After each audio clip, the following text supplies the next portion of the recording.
Assalamualaikum warahmatullahi wabarakatuh. Saudara dan saudari semuanya, sebangsa dan setanah air yang saya muliakan dan saya banggakan. Kalau toh misalnya para habib sekarang atau habib-habib yang dulu itu terbukti bukan dzurriyyah Rasulullah Shallallahu Alaihi Wasallam, mereka tidaklah bisa disalahkan karena mereka cuma mewarisi panggilan itu dari kakeknya dan dari leluhurnya. Yang tidak betul ialah siapa yang mencantolkan nasab itu sehingga seperti nyambung sampai kepada Rasulullah Shallallahu Alaihi Wasallam. Padahal aslinya tidak ada hubungan sama sekali.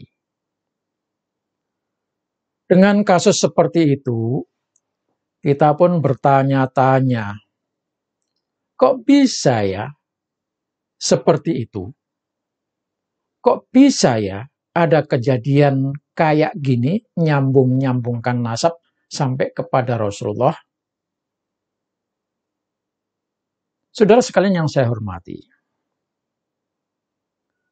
pencantolan nama, ngaku-ngaku sebagai dzurriyyah Rasulullah SAW itu sudah sangat lama terjadi. Sejak zaman dulu. Ngaku-ngaku sebagai keturunan Rasulullah itu sejak zaman dulu. Bahkan nasab Alawi yang sekarang lagi geger itu dulu sudah dipermasalahkan. Jadi nggak usah heran, nggak usah kaget. Banyak kisah orang yang mengaku keturunan Rasulullah Shallallahu Alaihi Wasallam terbongkar kepalsuannya.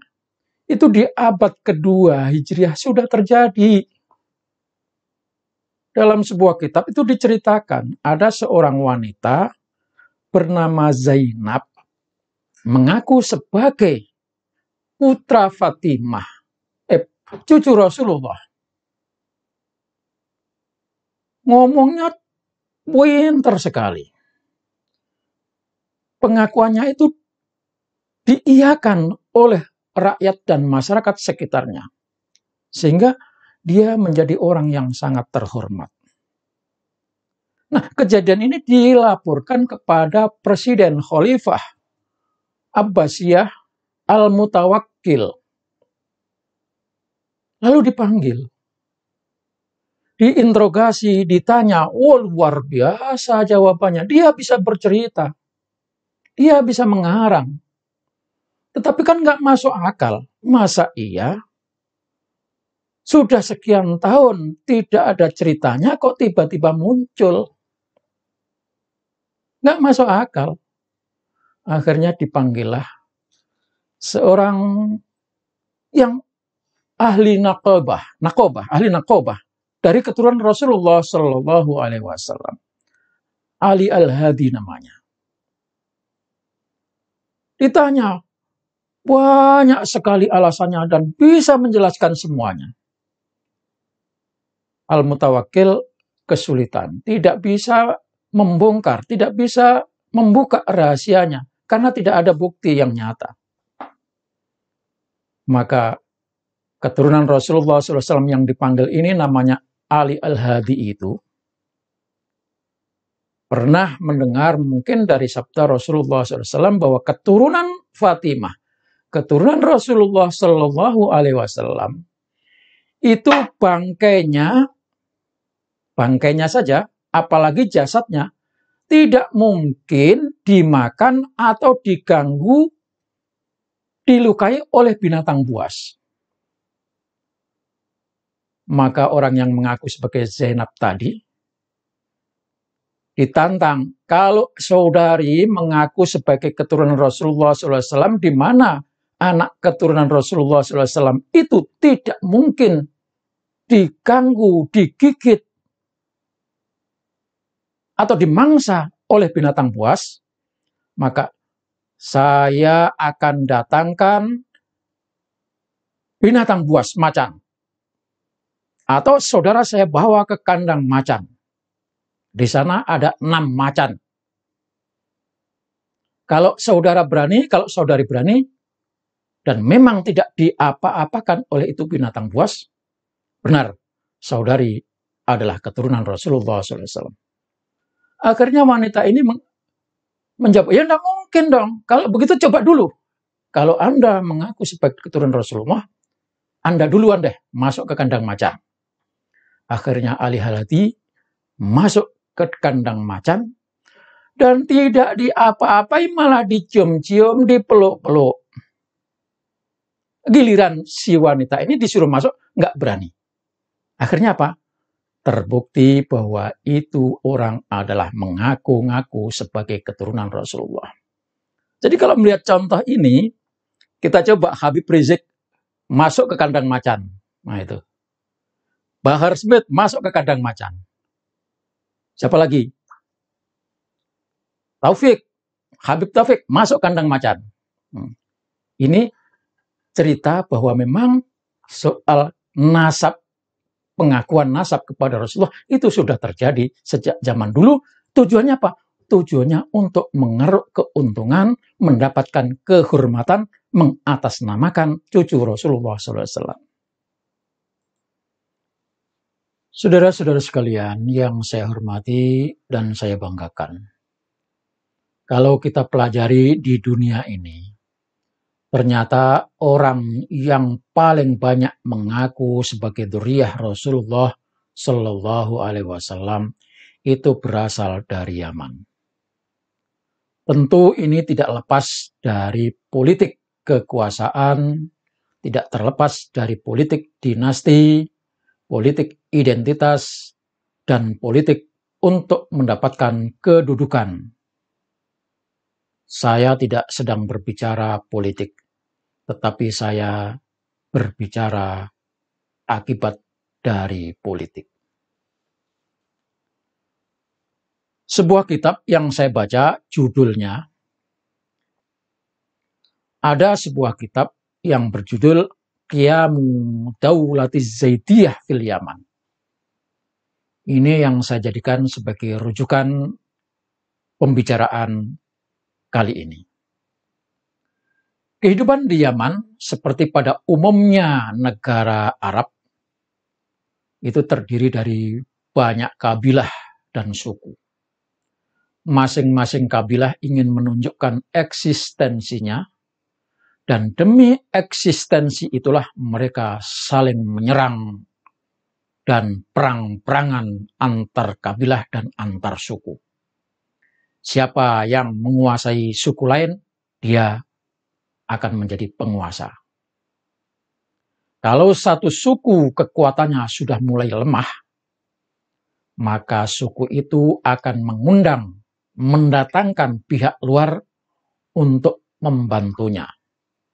Dan sampai saat ini saudara bisa lihat, kekacauan di Arab Saudi itu adalah berantem karena sesama saudara, dan yang kalah, yang terdesak, dia mengundang pasukan dari luar negeri untuk membantu menghancurkan negaranya. Pada tahun 280 Hijriah, tahun di mana kekuasaan Abbasiyah yang pusat pemerintahannya ada di Baghdad mulai melemah.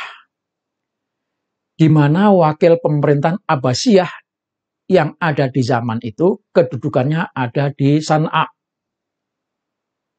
Memang ciri khas pemerintahan ini semua pejabatnya diangkat dari kalangan Alawiyin Bani Hashim, yaitu keturunan Rasulullah Shallallahu Alaihi Wasallam yang nasabnya nyambung sampai kepada Ali bin Abi Thalib, yakni Bani Hashim.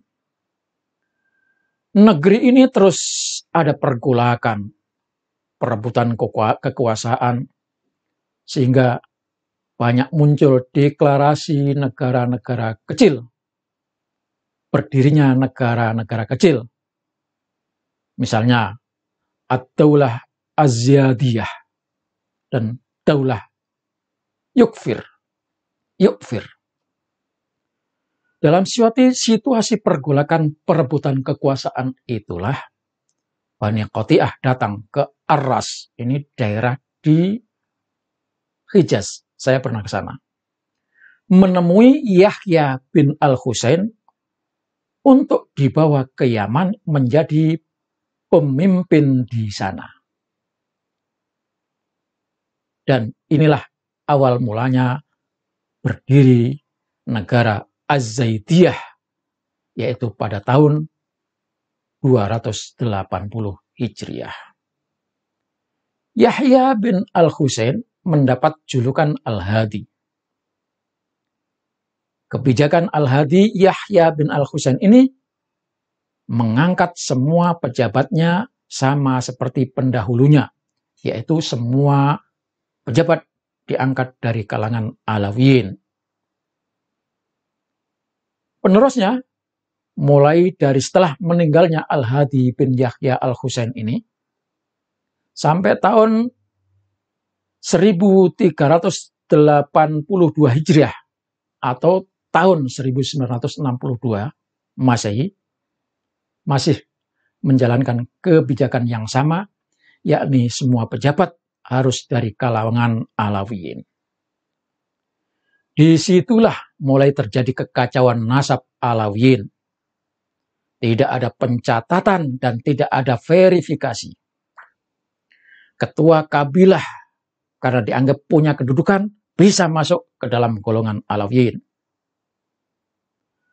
Keturunan Alawiyin benar-benar mempunyai kedudukan yang sangat terhormat di hadapan masyarakat. Sungguh pun demikian, negara ini tetap kacau dan tidak bisa mensejahterakan rakyatnya. Rakyat tidak punya akses memverifikasi orang-orang yang mengaku sebagai keturunan Rasulullah itu. Mereka cuma punya kepercayaan dan punya kepanatikan. Begitu fanatiknya kepada keturunan Alawiyin, maka beberapa pihak memanfaatkan kebodohan orang-orang yang fanatik ini dengan menyebutkan dirinya sebagai keturunan Rasulullah Shallallahu Alaihi Wasallam. Sama seperti kita, orang-orang yang bodoh tidak tahu, begitu ada orang yang hidungnya mancung, keturunan Arab, saya adalah Sayyid, saya adalah Habib. Nah, sama seperti itu kira-kira. Karena nggak punya akses melihat fakta dan memverifikasi. Kalau ada orang jahat atau orang bermasalah di satu tempat, di tempat itu dikejar-kejar, lalu pindah ke tempat lain karena memang tidak ada akses, dan di tempat yang baru itu dia mengaku sebagai Sayyid, dia mengaku sebagai Habib, dia sebagai mengaku keturunan Rasulullah, maka aman dia. Kenapa? Karena orang percaya begitu saja. Maka saudara-saudara sekalian, inilah awal muawalnya. Kenapa orang banyak mengaku sebagai keturunan Rasulullah SAW. Kemudian yang sekarang ini adalah Habib-Habib itu tidak mustahil adalah seperti itu. Karena kalau saudara perhatikan, di Yaman itu sendiri yang namanya keturunan Rasulullah mempunyai tempat dan kedudukan terhormat. Maka tidak mungkin orang-orang yang terhormat akan meninggalkan daerahnya, meninggalkan kampungnya, berimigrasi ke tempat lain untuk mencari makan. Karena di sana sudah terhormat. Jadi saudara-saudara, maka awal dari sini inilah munculnya orang-orang yang mengaku sebagai keturunan Rasulullah SAW tanpa adanya verifikasi. Nah, ini sebagai informasi saja, saudara. Jangan dianggap sebagai provokasi. Tidak, ini membaca sejarah, membaca buku. Demikian, ya. Wassalamualaikum warahmatullahi wabarakatuh.